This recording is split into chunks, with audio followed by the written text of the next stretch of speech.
बिस्मिल्लाहिर्रहमानिर्रहीम, अस्सलाम वालेकुम नाज़रीन, आप देख रहे हैं प्रोग्राम द लास्ट आवर। मैं हूं यासिर रशीद और प्रोग्राम में मेरे साथ मौजूद है सीनियर तजज़ियाकार राना मोहम्मद अजीम साहब। नाज़रीन, पाकिस्तानी सियासत के ऊपर बात करेंगे कि आज बिलावल भुट्टो ज़रदारी ने क्या कहा है और बिलावल भुट्टो ज़रदारी ने किस को मुदाखलत की तरफ इशारा किया है कि उसकी मुदाखलत की वजह से जमहूरियत नहीं चलती, हुकूमत नहीं चलती और हुकूमतें तब्दील हो जाती हैं।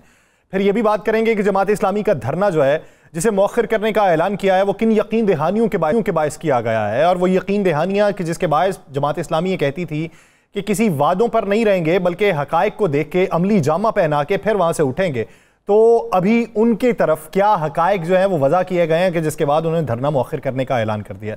और फिर बात की जाएगी जो सबसे बड़ी बात है, जो आज की पाकिस्तान की तारीख है कि जिसमें पाकिस्तान में खुशी के शादियाने बजाए जा रहे हैं कि ओलंपिक्स की तारीख में पाकिस्तान ने 40 साल बाद एक गोल्ड मेडल हासिल किया है। कि हमें 32 साल हो गए, हमने आखिरी कांसी का तमगा हासिल किया था लेकिन उसके बाद हमारे हाथ कोई मेडल नहीं लगा था।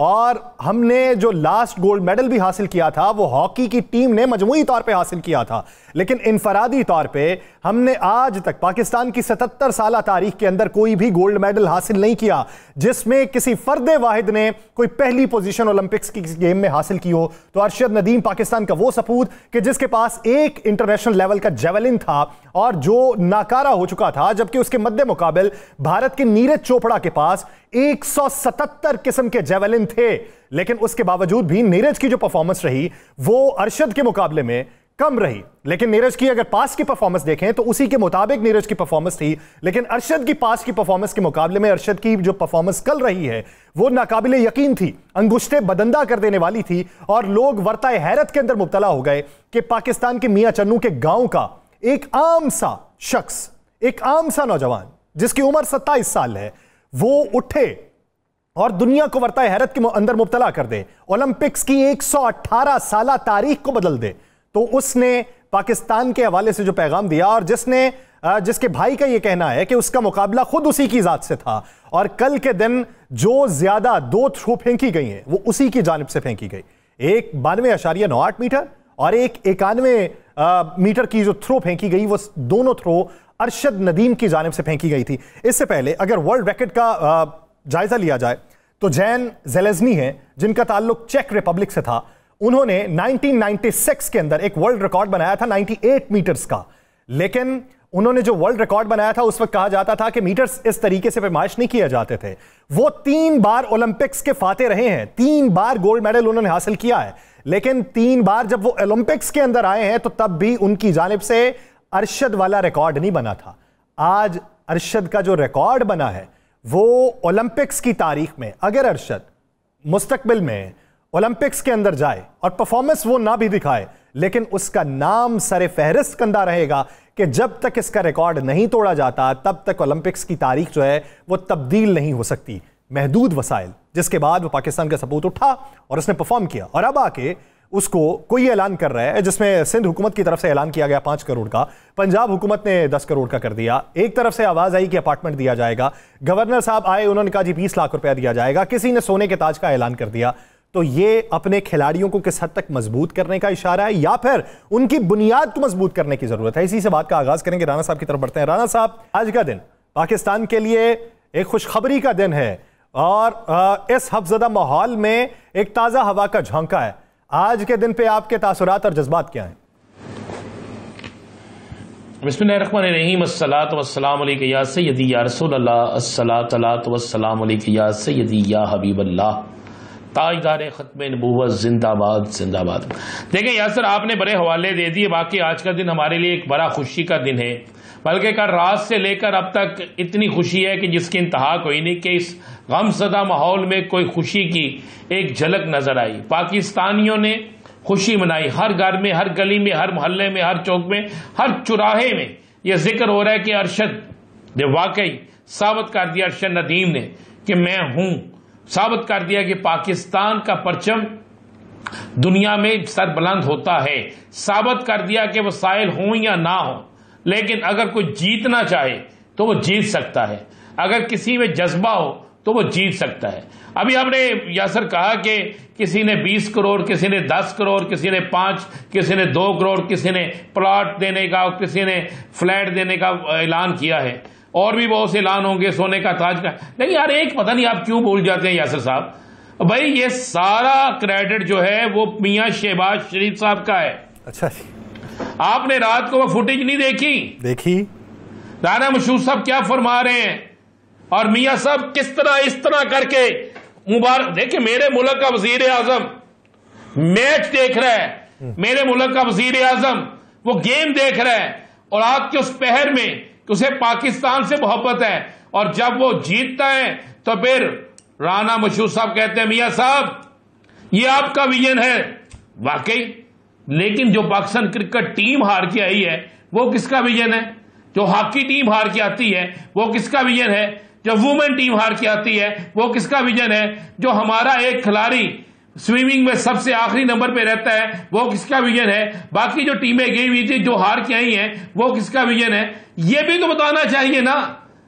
यहां पर तो कमाल का काम है, जीत जाओ तो सारा शहर बाप, हार जाए तो मां कोई नहीं। आपने इनामात का जिक्र कर दिया, लेकिन हमारे इस गेम के अंदर भी सियासत क्या कमाल है। मैं तो राना मशहूद साहब के रात के उस फिक्रे को, रात की उस वीडियो को देखकर खुदा की कसम इंजॉय कर रहा हूं कि क्या कमाल वीडियो है, क्या कमाल तरीका कर दिया है कि उन्होंने मियां शहबाज शरीफ को सारा क्रेडिट दे दिया है। ये अभी नदीम को भी क्रेडिट नहीं दिया। अभी प्रोड्यूसर साहब ने एक फुटेज चलाई ख्वाजा आसिफ साहब की, वो ख्वाजा आसिफ साहब ने भी कह दिया, उन्होंने कहा जी जितनी उतनी सियासत में हम में नहीं है जितनी सियासत ये इस फेडरेशन के अंदर है। दुरुस्त कह रहे हैं, फेडरेशन के अंदर सियासत है तो राना सनाउल्लाह साहब को क्यों भेजा हुआ था? राना सनाउल्लाह साहब फेडरेशन के क्या हैं? यासर साहब मैं आपसे पूछ रहा हूं, बता ही दें। मुझे नहीं मालूम सर, मैं सर कम इल्मी का तानू पता नहीं कि गल्ला पता नहीं तो नहीं पता। आप बड़ी चीजों के शिकार हैं, आप वैसे भी शिकारी हैं बल्कि। तो बात यह है कि भाई क्रेडिट तो जाता है, ये ना नेजा जो बैंक है ना इसने जी, इसका कोई कमाल नहीं है। ना ना ना ना, ये सारा 2 पेज मियां शहबाज शरीफ साहब ने तराने मशहूर ने सिखाए सन। उन्होंने बताया था इस तरह फेंकना है, क्योंकि विजन है उनका यार। जिसमें जीत के उनका विजन है, जिसमें हार के उसको याद कोई नहीं करना। भाई आप क्रेडिट दें, पहले तो पूछे इस हुकूमत से, और हर उस हुकूमत से पूछे कि ये जवान जिसके पास कोई चीज नहीं थी वो बेचारा किस तरह ये काम करता था, किस तरह इस खेल को प्रमोट करता था, किस तरह उसने पाकिस्तान के परचम को पूरी दुनिया में बुलंद करने के लिए मेहनत की।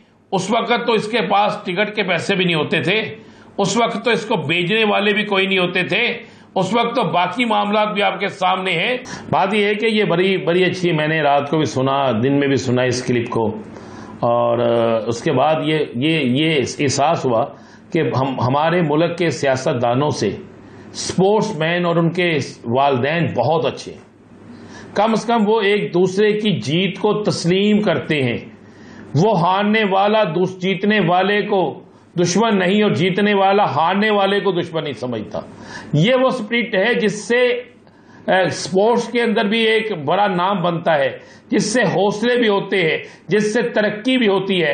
काश यही सारा कुछ मेरे पाकिस्तान की सियासत के अंदर भी आ जाए, काश यही सारा कुछ पाकिस्तान के सियासतदानों में भी आ जाए। सब एक दूसरे को बर्दाश्त करना, जीतने वाला हारने वाले को, हारने वाला जीतने वाले को बर्दाश्त करे, तो ये एक बड़ी अच्छी रीत बन जाती है। चले किसी एक जगह एक रीत तो बनी ना, कोई शक नहीं कि मैं समझता हूं कि नीरज चोपड़ा के वालिदैन का जो कहना है वो एक बहुत बड़ा है, बहुत बड़ी बात है। और इस वक्त में जब पाकिस्तान और भारत के इख्तिलाफात इंतहाई दर्जे पर हों और वहां के खिलाड़ियों के वालिदैन ये अल्फाज कहें, तो ये एक बहुत बड़ी बात है। क्योंकि स्पोर्ट्स जो होती है ना, इसकी कोई सरहद नहीं होती। स्पोर्ट्समैन के लिए कोई नजरिया नहीं होता, नजरिया खेल होता है। हाँ, जब पाकिस्तान की बात आएगी तो उस वक्त आप देखेंगे कि अरशद नदीम जो है वो अपने मुल्क के लिए बिल्कुल सीना तान के खड़ा होगा। और जब बात स्पोर्ट्स की आएगी तो वो एक बतौर एक स्पोर्ट्समैन उसने भी, और नीरज चोपड़ा के वालिदैन ने भी, और नीरज चोपड़ा ने भी, सब ने ये साबित किया है। सबने ये साबित किया है। और इसी तरीके से ये इसको मिसाल बना के बहुत सारे असबाक जो हैं वो हासिल किए जा सकते हैं। एक लेते हैं ब्रेक, लेने के बाद सियासी मंजरनामे में बात करेंगे, कानूनी मंजरनामे पे भी। आबिद जुबैरी साहब माहिर कानून, वो हमें ज्वाइन करेंगे, कहीं नहीं जाएगा।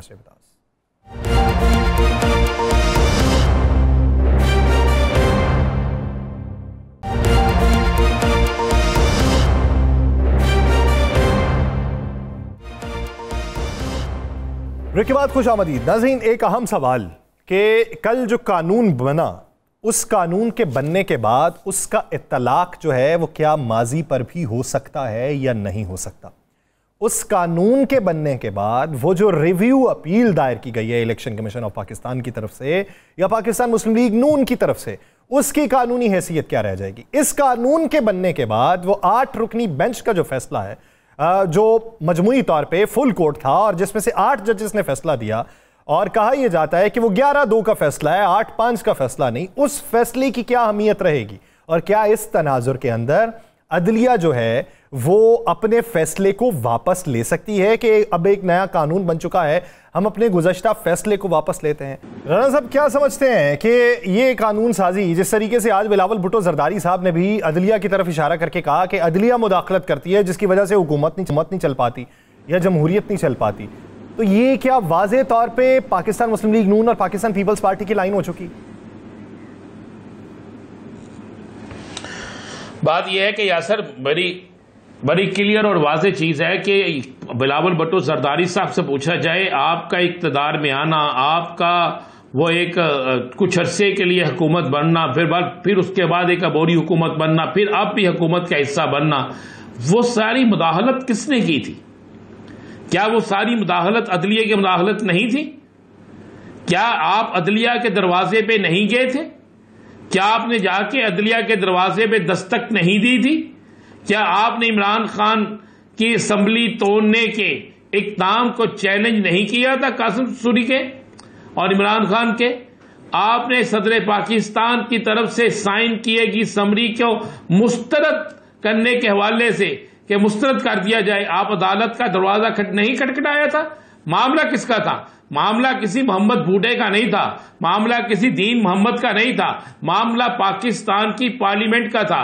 तो अपने पाकिस्तान की पार्लियामेंट के लिए आप चले जाते हैं अदलिया के पास, जाके अदलिया का दरवाजा खटखटाते हैं, वहां से आपको आपकी मर्जी के मुताबिक इंसाफ मिल जाता है। तो उस वक्त आप हम क्या कहेंगे? क्या अदलिया ने उस वक्त मुदाखलत नहीं की? फिर लफ्ज ये कहना चाहिए था? नहीं, अदलिया का फर्ज था, जब कोई अदलिया के पास जाता है तो अदलिया उससे इंसाफ मुहैया करती है, किसी को वो इंसाफ अच्छा लगे, किसी को इंसाफ बुरा लगे। लेकिन अब क्या सूरत हाल है? किस तरह आप कह सकते हैं ये मुस्लिम लीग नून का मौकफ नहीं है? ये तो इकट्ठे हैं।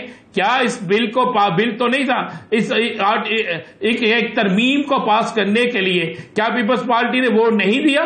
क्या पीपल्स पार्टी ने हमायत नहीं की? क्या सदर पाकिस्तान जो पीपल्स पार्टी से तल्लक रखते हैं, क्या उन्होंने साइन नहीं किए? क्या पीपल्स पार्टी की मुशावरत से यह सारा कुछ नहीं हुआ? क्या सेनेट के अंदर पीपल्स पार्टी के लोगों ने इस पर वोट नहीं दिया? क्या कमेटी के अंदर पीपल्स पार्टी के लोगों ने इस पर वोट नहीं दिया? तो किस तरह हो सकता है नून लीग पीपल्स पार्टी या इनके इत्तेहादी जो हैं वो इस पर इकट्ठे नहीं थे? सब इकट्ठे थे, सब एक ही विकेट पे हैं, सब एक ही विकेट पे खेलते हैं। लेकिन ये एक ड्रामा बड़ा मजेदार करते हैं कि एक तरफ बिलावल कहते हैं तकरीर करते हुए कि मुल्क की मुआशी हालत ठीक नहीं है, एक तरफ कहते हैं कि अवाम को परेशानी है, और दूसरी तरफ 2 मिनट बाद वो चढ़ाई कर देते हैं बानी तहरीक इंसाफ पर, 2 मिनट बाद वो तहरीक इंसाफ के खिलाफ बोलना शुरू हो जाते हैं, और तीसरे मिनट में फिर वो कहते हैं अब हमें मुसालहत की जरूरत है। मुझे तो ये नहीं समझ आती कि वो 1 या 2 या 3 या 5 या 10 मिनट में कितनी चीजें जो है वो कर देते हैं, कितनी चीजें कह देते हैं, उनको भी याद नहीं रहता ये नाम मैंने क्या किसी ज़हनी इख्तरा का रखा हुआ है। मसाला के लिए हमें ज्वाइन किया माहिर कानून आबिद जुबैरी साहब ने। आबिद जुबैरी साहब बहुत शुक्रिया आपके वक्त का। आबिद जुबैरी साहब, सबसे पहले तो एक सादा सा सवाल ये कि इलेक्शन एक्ट में जो तरमीम है, बहुत सारे लोग कहते हैं कि ये सादा कानून साजी से हो सकती है, तो ये सादा कानून साजी हो गई तो सादा कानून साजी मुकद्दम रहेगी, या बहुत सारे लोग आइन के आर्टिकल 51 या मुख्तलिफ आर्टिकल्स का हवाला देते हैं वो इससे मुकद्दम है और उन्हीं के पैराए के अंदर फैसले देखे जाएंगे? बिस्मिल्लाहिर्रहमानिर्रहीम। जैसे मैं आपसे कह रहा था कि मुकन्नना के पास यानी पार्लिमान के पास ये इख्तियार होता है कि वो कानून साजी करे, वो सिंपल मेजॉरिटी से वो कानून साजी कर सकती है। वो कानून को रिट्रोस्पेक्टिव इफेक्ट यानी पीछे से उसको लागू लागू भी कर सकती है और उसके पास नेचुरली आइन उसको इख्तियार देता है। लेकिन आइन उनको ये इख्तियार नहीं देता कि किसी सुप्रीम कोर्ट जो इक्वल एक ब्रांच ऑफ द कॉन्स्टिट्यूशन में एक आपका सुतून है आइन का, उसको उसके जजमेंट को आप ओवरराइड कर दें या सेट असाइड कर दें एक उससे कानून साजी से। तो सबसे बड़ा इसमें सुखम जो इस कानून में है, जिसको चैलेंज भी हो गया और चैलेंज कर भी रहे लोग, उसमें यह है कि जी आप इस जजमेंट, आप इस कानून साजी से उसको रिट्रोस्पेक्टिव इफेक्ट दिया, यानी 2017 से जब ये इलेक्शन एक्ट आया था आपने उसको रिट्रोस्पेक्टिव इफेक्ट दे दिया, यानी उसको पीछे से लागू करके आपने बेसिकली जजमेंट को सेट असाइड कर दिया। ये आपका इख्तियार नहीं होता। वैलिडेशन, हाँ, पार्लियामान के पास इख्तियार होता है वैलिडेशन। अगर कोर्ट पॉइंट आउट करे कि एक कोई जो कानून साजी की है उसमें ये गलती है और कोर्ट डिक्लेयर करती है कानून साजी आइन से मुतसादिम है, आप उस गलती को, उस खराबी को दूर करने के बाद दोबारा से कानून साजी करते हैं, ये भी इख्तियार है, ये ही है। लेकिन आप रिवर्स नहीं कर सकते, यानी आप अपील पे नहीं बैठ सकते सुप्रीम कोर्ट के जजमेंट पे। दूसरी बात है, मैंने ये कानून अभी देखा नहीं, शायद आपके पास उसकी कॉपी होगी जो सदर ने कर दिया, अभी खास से गजेट नहीं हुआ है या हो गया होगा। तो उसके अंदर क्या उन्होंने ये भी जुमला उसमें लिखा है उस कानून में कि not standing any judgement order of the court, ये लॉ प्रिवेल करेगा। ये भी देखना है कि कोई इस तरह का, इसको हमारी कानूनी ज़बान में नॉन ऑब्स्टेंटिव क्लॉज कहते हैं, कि वो कहते हैं कि कोई इररिस्पेक्टिव कोई जजमेंट वगैरह ये कानून ये रहेगा। तो अब ये नहीं पता कि उसके अंदर ये बात उन्होंने कहा, अगर इसके बाद भी कही है, लेकिन आर्टिकल 51 की इंटरप्रिटेशन दी, यानी आइन की तशरीह जो सुप्रीम कोर्ट के पास जुडिशियल जो पावर है उसको एक्सरसाइज करते हैं, उन्होंने कहा आर्टिकल 51 के तहत ये सीटें जो हैं और जो इलेक्शन कमीशन का फैसला था पेशावर हाई कोर्ट का, ये गलत था, ये सीटें पीटीआई के 11 जजों ने ये बात कही। तो आप उसको कैसे रिवर्स कर रहे हैं? और ये आपका कोशिश तो आपने की है, लेकिन सुप्रीम कोर्ट इसको भी सेट, देखिए ये तो बिल्कुल क्लैश हो रहा है। यानी आप आजकल सुप्रीम कोर्ट किसी भी चीज़ में फैसला करेगी, ये लोग वहाँ बैठे हुए हैं पार्लियामान के अंदर, वो ओवरराइड कर देंगे और ये कहते हैं कि जी हम सुप्रीम है। भाई आप सुप्रीम नहीं है, ना सुप्रीम कोर्ट सुप्रीम है, ना आप सुप्रीम, ना गवर्नमेंट सुप्रीम, आइन पाकिस्तान सुप्रीम है। आइन जुडिशरी को एक हक देता है कि आपने तशरीह करनी है, और तशरीह जब आपने कर दी वो सब पे बाइंडिंग होती है। पार्लियामान हाँ उसको, उसके अंदर अगर कोई गलती वो पॉइंट आउट करते हैं उसको ठीक कर सकती है, लेकिन वो अपील, अपेलेट कोर्ट नहीं है सुप्रीम पार्लियामान कि वो अपील के तौर पे इसको कह के जी हम इसको सेट असाइड करते हैं, जो हम कह रहे हैं हमने सेक्शन 104 में और ये जो हमने तरमीम कर दी ये लागू होगी और ये सुप्रीम कोर्ट का फैसला नल एंड वॉइड हो गया। ये बिल्कुल नहीं कर सकते, ये क्लैश की तरफ जा रहा है, ये एक महज़ब माशरे में नहीं होता। इनको होश के नाखून लेने चाहिए कि इस तरह से सुप्रीम कोर्ट ने कर दिया। आप अपनी नफरत में, अपनी पीटीआई से जो आपकी नफरत है, ये जो बात आप कह रहे हैं जी 51 के तहत, और ये सारी चीजें सबको पता है, बहुत से कानूनदानों से हमारी बात हुई, वो भी यही बात कह रहे हैं जो बात आप कह रहे हैं। असम्बली के अंदर भी बहुत से मारूफ तरीन कानूनदान बैठे हैं, आजम वजीर तारड़ साहब जैसे, और भी बहुत से कानूनदान बैठे हैं। जब उन्हें भी पता है कि ये नहीं हो सकता, और आज भी जो सुप्रीम कोर्ट से एक किसी और केस के हवाले से आज मामला था और उसमें जिस तरीके से जो रिमार्क्स आए हैं उससे भी ये वाज़े होता है कि सुप्रीम कोर्ट ही सुप्रीम है, यानी सुप्रीम कोर्ट के अंदर आइन सुप्रीम है और आइन जो है वो पार्लियामेंट से भी सुप्रीम है और सुप्रीम कोर्ट के फैसलों को टाला नहीं जा सकता, पार्लियामेंट ख़त्म नहीं कर सकती। इन तमाम चीज़ों के बावजूद ऐसे बिल पास करना या ऐसी तरमीम करना, इसका मतलब है ये किसी और मसले के लिए टकराव के लिए है। नहीं, देखिए पार्लियामान ने तो टकराव तो पिछले साल से कर लिया था। आपको याद होगा जब इलेक्शन के ऊपर सुप्रीम कोर्ट ने ऑर्डर किया कि इलेक्शन इस तारीख तक हो जाने चाहिए, पंजाब की और खैबर पख्तूनख्वा के इलेक्शन, वो नहीं हुए। उसके बाद फिर आप देखिए जो मेन केस था कि उसके अंदर इवन जो हमारे बाद में केयर टेकर सेटअप आया, उसके बावजूद भी इलेक्शन 90 दिन में नहीं हुए सुप्रीम कोर्ट के फैसलों के बरखिलाफ। उस वक्त देखें सुप्रीम कोर्ट ने एक्शन नहीं लिया, लेकिन आई होप अब सुप्रीम कोर्ट उठे और बात करें। देखें या तो अपनी रिट मनवाएं सुप्रीम कोर्ट के, जी जो मैंने फैसला कर दिया वो बाइंडिंग है आप पे, सारे पार्लियामान पे, सारी कौम के ऊपर। देखिए जो सुप्रीम कोर्ट फैसला करती है वो बाइंडिंग होता है, और ये वो पार्लियामेंट है जिसके अंदर सीरियस इशू है कि ये पार्लियामान जो है ये फॉर्म 47 की पार्लियामान है, जो अक्सरियत जमातें बैठी हुई हैं हुकूमत बना के, वो फॉर्म 47 की है। वो इलेक्शन केस भी पेंडिंग है सुप्रीम कोर्ट में कि पहले आप अपना हक तो बताइए कि आपने एक मैंडेट चोरी करके आप इस मुल्क में आए हुए हैं।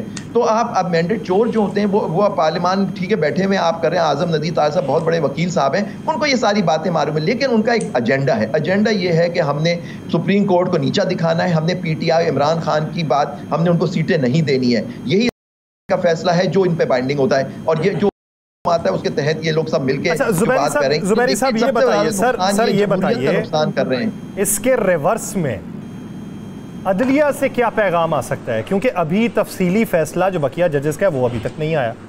क्या उस तफसीली फैसले में ऐसी कोई चीज़ हो सकती है, उसकी कोई गुंजाइश मौजूद है कि जिससे ये कानून साजी का लदम करार हो जाए, या फिर कोई और पैगाम वो रिव्यू के अंदर ही सारा कुछ क्लियर होगा? देखिए वो मेरे ख्याल से, क्योंकि ये इशू अब ये एक्ट बन गया है, ये अब बना है, तो इसको जब तक चैलेंज नहीं हो के ये इशू आएगा उसमें वो कर सकते हैं। बहुत शुक्रिया आबिद जुबैरी साहब इसमें वक्त देने के लिए। नाज़रीन, दीगर इश्यूज़ पे बात करेंगे एक शॉर्ट ब्रेक के बाद, कहीं नहीं जाएगा शेबदास।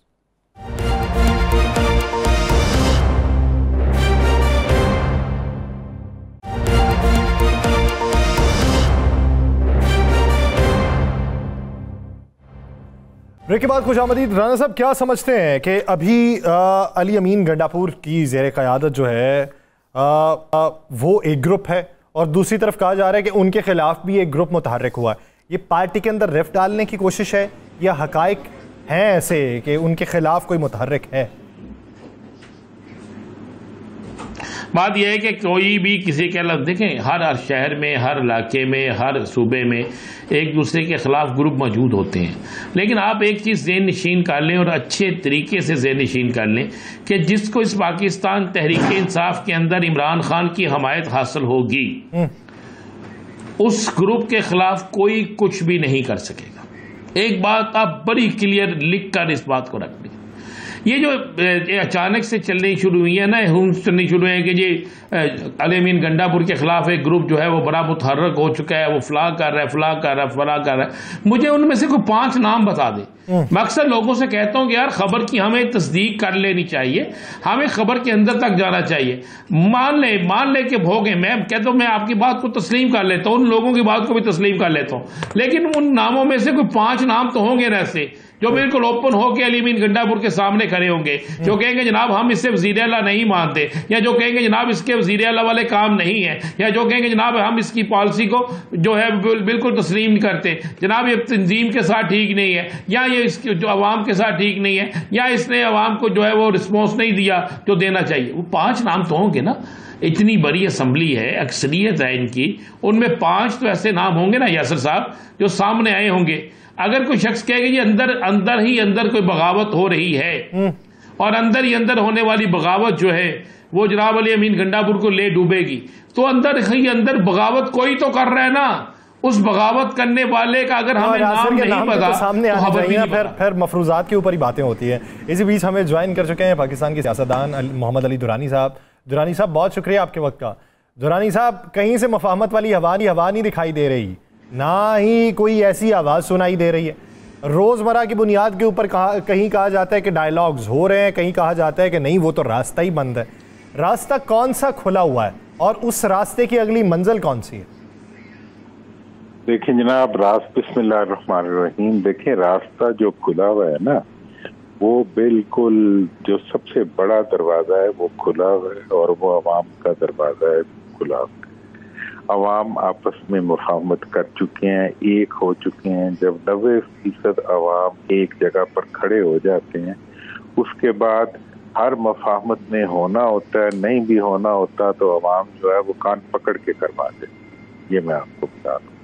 दूसरी बात जो इस वक्त मैं मुफाहमत देख रहा हूँ और वो मुझे बिल्कुल नजर आ रही है, वो मुफाहमत उन तमाम सियासी कुव्वतों की और अवाम की होगी जो हुकूमत में शामिल, और बहुत जल्द आप देखेंगे कि हुकूमत में शामिल, हुकूमत से बाहर अपोजिशन में बैठी हुई तमाम पार्टी जो वो पार्लियामेंट के अंदर हैं या बाहर हैं, वो सब अपने अवाम के साथ खड़ी हो जाएंगी और यकजान होंगी उनके साथ, और ये सब मिलके पाकिस्तान की रोशन मुस्तकबिल के लिए काम करेंगे। और इस वक्त के जो लूट मार और लुटेरे जो हुक्मरान और उनके खानदान हैं, उनसे जब निजात पाएंगे तो तभी बिजली, चूंकि मैंने तो हमेशा कहा है कि बिजली चोर ही इलेक्शन चोर है, या इलेक्शन चोर ही बिजली चोर है। और इलेक्शन चोर जो है यही वो लोग हैं जो अवाम के ख्वाबों को जिन्होंने चुराया है, अवाम की मुस्तकबिल को जिन्होंने लूटा है। इसलिए ये अब बिल्कुल इकट्ठे हो चुके हुए हैं, एक ही सुराख के अंदर और एक किनारे के अंदर लगे बैठे हैं। अब अवाम के जोर पे पूरे मुल्क की सियासत इकट्ठी होगी और इनके खिलाफ सीना सफर आपको नजर आएगी। अच्छा दुरानी साहब, एक धरना हुआ जिस धरने के मतलब कहा जा रहा था ये धरना जो है बड़ा पावरफुल धरना है और ये हुकूमत को ले डूबेगा, लेकिन वो धरना होम्योपैथिक धरना बन गया। और रात को आपने भी सुना होगा उस धरने के मुतालबात जो हैं उसके हवाले से लियाकत बलोच साहब ने एक ऐलान किया। आप क्या समझते हैं कि ये ऐलान पुरउम्मीद ऐलान है, यकीनी ऐलान है, या धरने वालों के साथ धरना हो गया? देखें जी, ये ऐलानात जो हैं सिर्फ एक सूरत में उम्मीद का जरिया बन सकते हैं, जब इन ऐलानात पे दस्तखत करने वाली दूसरी पार्टी फारिग हो जाए। दूसरी पार्टी जब तक फारिग हो जाए, अच्छा। जब तक ये हुक्मरान बैठे हुए हैं, ये तमाम मुआहदे जो हैं ये रद्दी की टोकरी में जाते हैं। जो इधर वाली पार्टी थी वो यकीनन खलूस से निकली होगी, इतनी गर्मी में बैठे रहे उन्होंने, इतनी, और कोई मतलब क्या उनको क्या उसमें से लेना था और क्या देना था। लेकिन जो दुरानी साहब यहीं पे थोड़ा सा, दुरानी साहब यहीं पे मैं जानना चाहूंगा, बैठे रहे या बिठाया? बिठा के भी क्या कर, देखें ना जी, अभी एक तरफ तो आप ये देखें इसकी साइंस को समझें। ये जो धरना है और ये जो बिजली का इश्यू खड़ा हुआ है, ये आप मेरी बात, मैं थोड़ा सा जरा उलझी हुई बातें करता हूँ, उसके लिए मुझे आप माफी देंगे कि ये धरना जो है और ये जो बिजली का इश्यू है, ये हकीकत में इन हमारे वो कौन साहब हैं जो बिजनेसमैन है लाहौर के, जो इस इश्यू को लेके चल रहे हैं, क्या नाम है उनका, गौहर एजाज फाकी वजीर गौहर एजाज साहब ने कल जिस खूबसूरती से ये पूरा केस बिल्ड किया है, ये इस चीज की निशानदेही कर रहा है कि इस वक्त मुल्क की जो है वो सीना सपर हो चुकी है माफिया के खिलाफ। और वो इस वक्त, और ये जो पावर प्लांट्स का माफिया है, ये 70% इन, ठीक है जी। ये जो धरने आप खत्म हो रहे हैं और आपको मायूसी हो रही है, मैं कहता हूँ इससे बड़े बड़े धरने दोबारा लग जाएंगे। और ये धरने जो है ये उस वक्त तक नहीं उठेंगे सारे धरने जब तक इनका धड़म तख्ता नहीं हो जाएगा। ये देखें, सियासत और जो सियासी डेवलपमेंट्स होती हैं वो बड़ी आहिस्ता आहिस्ता होती हैं। मतलब आज से महीना पहले हसीना वाजिद ऐसे लगता था कि अगली नस्लों तक जो है वो बांग्लादेश के ऊपर हाकम रहेगी। आज उस बेचारी की बकाया जात भी कहीं नजर नहीं आती। इन्होंने जितना आवाम को दुख दिया है, अब इनका दुख लेने की बारी, और इन्हें नहीं समझ आ रही कि वो दुख जो है वो इनके सरों के ऊपर किसी तलवार की तरह लटक, और अगर ये समझ जाएं तो फिर भी भला होगा, वरना ये यही चक्कर देंगे जी हमने मुआहिदा कर दिया और हम जो है 1 महीने में ये कर देंगे। 1 महीने में उस वक्त करेंगे जब अपने बच्चों को अपने घरों से निकालेंगे, जब अपने बच्चों की फैक्ट्रियां बेचेंगे, जब अपने बच्चों की लूटमार खत्म करेंगे, तब भी कुछ देंगे ना आवाम को, उसके साथ तो नहीं दे सकते। तो इसलिए ये एक खत्म हुई कहानी है, ये किस्सा पारीना है और इस वक्त हकीकत है, लेकिन मुझे नजर आ रहा है कि कल ये हकीकत नहीं। अच्छा दुरानी साहब, ये बताइए कि इस वक्त पाकिस्तान मुस्लिम लीग नून और पाकिस्तान पीपल्स पार्टी, बिलखुसूस ये 2 जमातें, ये अदलिया के साथ मत्था लगाने वाली बात है कि जो अभी इन्होंने कानून पास किया जिसमें आज बिलावल भुट्टो जरदारी ने तो बाकायदा तौर पे ये कह दिया कि अदलिया मुदाखलत करती है जमहूरी निज़ाम के अंदर। क्या ये एक नया नैरेटिव चाह रहे हैं या इनकी इंटेंशंस कुछ और है? ये मुल्क जो है ये अब किसी अनसर्टेनिटी का और किसी किस्म की कानून शिकनी का, अब वो आइन शिकनी का बोझ नहीं उठा सकता। तो आइन को अगर मानना है अब अदालतों से जनाब, मतलब ये कहते हैं कि जी हमने कैंडिडेट्स को सीटों से रस्सियों से बांध दिया, उन्हें बांधा हुआ था, उसके बाद उन्होंने चूंकि पेपर जमा नहीं कराए तो इसलिए अब उनके पेपर जमा नहीं हो सकते। भुट्टो साहब ने भी यही किया था 77 के इलेक्शन में कि जान मोहम्मद अब्बासी को उठा के ले गए थे और उसको पेपर जमा नहीं कराने दिए थे, और तमाम चीफ मिनिस्टर्स को भी इसी तरह किया। ये कौन से कानून की बात करते हैं, कौन से इंसाफ की बात करते हैं? इन्हें शर्म भी नहीं आती? ये आइन, कानून, इंसाफ, मतलब एक नेचुरल जस्टिस और एक अंधों की मतलब जस्टिस जिसको नजर आता है उसको भी नहीं मानते, और ये कहते हैं कि जी हम जो है हम आइन के पास माने। इन्हें अपने जो लीगल टीम है कम से कम और इन्हें जो समझाने, अब तो चंद लोग रह गए हैं जो इनके साथ खड़े होते हैं, और तो कोई नजर भी नहीं आता। इनकी अपनी पार्टी, और मैं देख रहा हूँ कि नून रहेगी सिर्फ मुस्लिम लीग रहेगी, और रहेगी या सिर्फ मुस्लिम लीग रहेगी। यही जो चीज़ है कि इस सूरत हाल के अंदर पाकिस्तान किसी और अदम इस्तेहकाम का जो है मुतहम्मिल नहीं हो सकता। बहुत शुक्रिया मोहम्मद अली दुरानी साहब इस हवाले से के लिए। नाज़रीन दीगर इश्यूज़ पे बात करेंगे, एक शॉर्ट ब्रेक के बाद कहीं नहीं जाएगा। सैयदास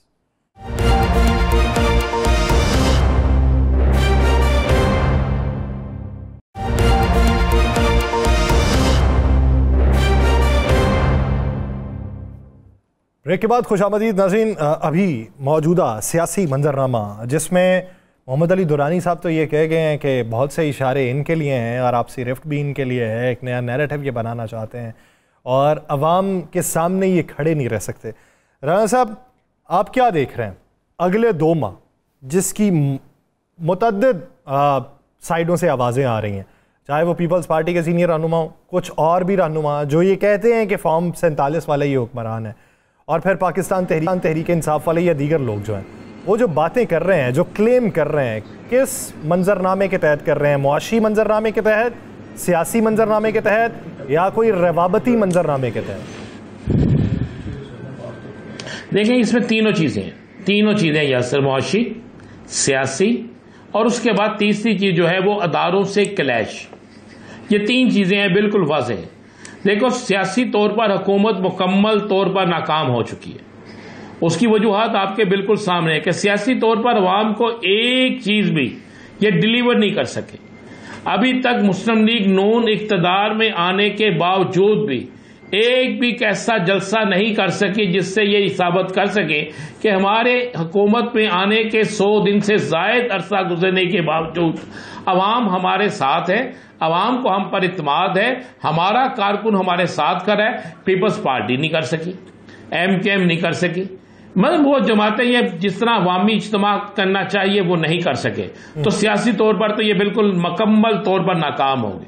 मुआशी तौर पर आपको मुझसे ज्यादा पता है, बल्कि किसी और की हम बात ही नहीं करते। आपके मुल्क के एक ऐसे शख्स जो अपने आप को कहते हैं कि मैं इस मुल्क का विजन बेहतरीन बना रहा हूं, यानी आप बात कर रहे हैं हमारे शकरगढ़ से तल्लक रखने वाले एहसन इकबाल साहब की, वो कहते हैं हमारे पास तो तनख्वाहें देने के पैसे नहीं है। तो मुआशी सूरत हाल आपको यहां से वाज़ेह नजर आ जाती है कि ये है हमारी मुआशी सूरत हाल कि एक वफाकी वजीर कह रहे हैं कि तनख्वाहों के पैसे हमारे पास नहीं हैं। तो आपको 2 महाजों पर तो वाज़ेह तौर पर शिकस्त होगी। एक तरफ कहा जाता है कि 2047 में पाकिस्तान एशियन टाइगर होगा, और भाई 2045 तक ये हैं, 2045 तो बहुत दूर है। ये हर दौर में 40 साल का मंसूबा बना के आते हैं और बाद में पता चलता है कि 40वें दिन ये भागे हैं। वो पता नहीं कितना 2045 जब आएगा उस वक्त देखेंगे। 2 महाजों पर तो इन्हें शिकस्त हो गई।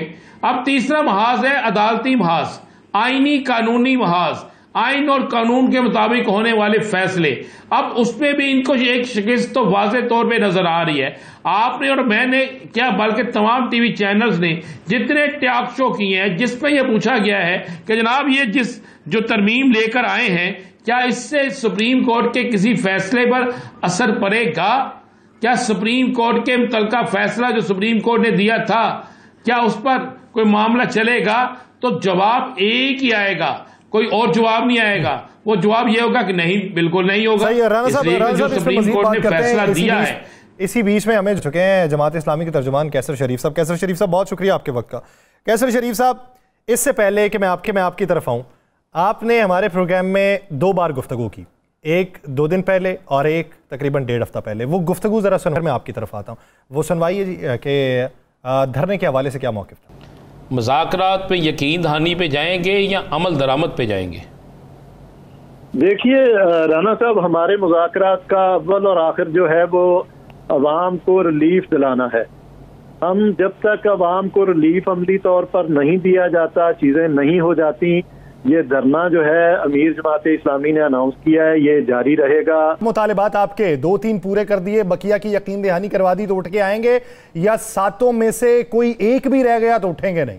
यासर साहब, ये लॉलीपॉप वाला सीन नहीं चलेगा, ऐलानात नहीं चलेंगे, सब्ज बाग यहाँ पर नहीं चलेगा। यहाँ पर जब तक इक़दामात नहीं होंगे, जब तक अवाम को रिलीफ नहीं मिलेगा, आप इंशाल्लाह देखेंगे कि जमाते इस्लामी का ये धरना नहीं, अब कई धरने बन जाएंगे, कई जगहों पर एहतजाज होगा, कई शाहराएं जो हैं वो ब्लॉक कर दी जाएंगी। ये सारे का सारा इसलिए होगा कि अवाम को रिलीफ दिलवाया जाए और हम इस हुकूमत को मजबूर कर देंगे इंशाल्लाह कि ये अवाम के सामने घुटने टेके। सर, आपने कहा था कि अमल दरामद पे जाएंगे, यकीन दहानी पे नहीं जाएंगे, लॉलीपॉप पे नहीं जाएंगे। मैं बिल्कुल मैंने कहा, मैं अपनी बात पर बिल्कुल कायम हूँ और मैं ये समझता हूँ कि ये पाकिस्तान की तारीख का कामयाब धरना है, पुरअमन धरना है, अवामी मुतालबात को मनवाने वाला धरना है। हमने मजबूर किया वफाकी वज़रा को कि वो आए, उन्होंने रिटन मुआहदा किया, दस्तखत किए, स्टेज से उन्होंने गुफ्तगू की और मैं ये समझता हूँ कि साथ अमीर जमात इस्लामी हाफिज नईमुर रहमान साहब ने भी वाज़े और दो टोक गुफ्तगू की और उन्होंने कहा कि ये धरना हम मुअख्खर कर रहे हैं 30 से 45 दिन के अंदर जो टाइम लाइन तय हुई है उसमें अगर चीजें ना की गई तो ये धरना जो है पहले से ज्यादा तैयारी के साथ इंशाल्लाह दिया जाएगा और ये एहतजाज जो है ये खत्म नहीं होगा। और इस अरसे में जो 30 दिन है या 45 दिन है, इस अरसे में भी जमात इस्लामी आपको सड़कों पर नजर आएगी। लाहौर में 11 तारीख को, पेशावर में 12 तारीख को, 16 तारीख को इंशाल्लाह हम मुल्तान में बहुत बड़ा जलसा करेंगे और इसी तरह हमारी मिंबर साजी की और बाकी कैंपेन जो है वो भी चल रही होगी और हक दो अवाम को तहरीक जो है उसमें भी मजीद तेजी आएगी। मैं आपको बताना चाहता हूँ राना अजीम साहब कि पाकिस्तान की तारीख में इस तरह कोई अमल दरामद और मुआहदा नहीं हुआ कि जिसके लिए जमात इस्लामी की तरह किसी ने ये एफर्ट की हो और जमात इस्लामी अब भी उसका धरना, उसकी प्रोटेस्ट हमारे लिए ना तो इस्लामाबाद दूर है ना डी चौक दूर है, वो जारी। राब्ता मुनक़ता हो गया है कैसर शरीफ साहब से। राना साहब, लास्ट कमेंट क्या अख़ज़ करते हैं कैसर साहब की गुफ्तगू से? देखिए, मैं तो एक ही बात जानता हूँ, कैसर शरीफ क्योंकि मेरे भाइयों जैसा है, मेरा उसे एक ज़ाती तल्लक है। उन्होंने कहा था कि जी अमली तौर पर जब तक नहीं होगा, 40 दिन बाद हम नहीं कहा था, 25 दिन बाद नहीं कहा था, अमली तौर पर यही कहा था ना यासर साहब जी। तो अब तो ये तो इन्होंने अवाम के साथ भी वादा किया हुआ हुकूमत ने, जी हम 1 माह बाद ये कर देंगे, 2 माह बाद ये कर देंगे, 3 माह बाद आपको रिलीफ दे देंगे। तो फिर ये क्रेडिट किसको जाएगा? मैं तो यही कहता हूं कि टेस्ट मैच खेलने आए थे और T10 से भी गए, मेरा यही कमेंट है।